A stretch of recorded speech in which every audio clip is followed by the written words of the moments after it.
and welcome to this week's Trade of the Week on Monday, the 5th of February 2024.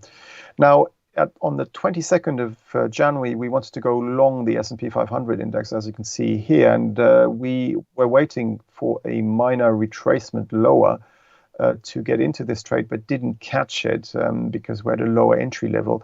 And we had another opportunity to go long last week when we dipped down, but again, we didn't quite hit our level. It came very close to our entry level, but we didn't hit it.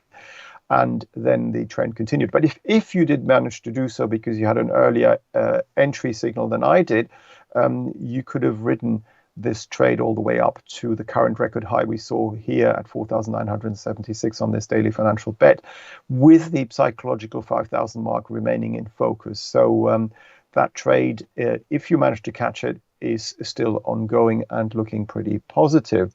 Now, last week we went long the volatility index, and we did so around 1464, I believe, just here.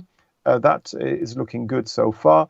So with regards to trade management, what you can do is either cash in your profits in this resistance area. We are getting close to where we topped out back in December and also in January, or you can let your profits run and perhaps just move your stop up to either break even, meaning just above your entry level so that you're not risking anything with regards to your capital, or to the last reaction low, which is here at 1483, in which case you would still cash in a small profit on this trade.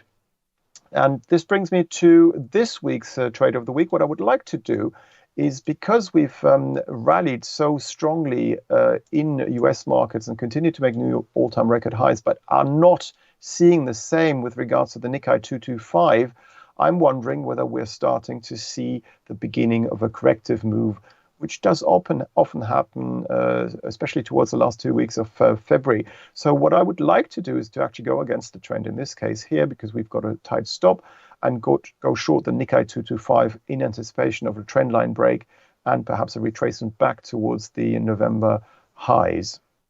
So this week's trade of the week is to go short the Nikkei 225 in anticipation of a reversal lower taking shape, and with a stop loss above the current record high at 37,005, and a downside target around the previous November highs around the 34,000 mark.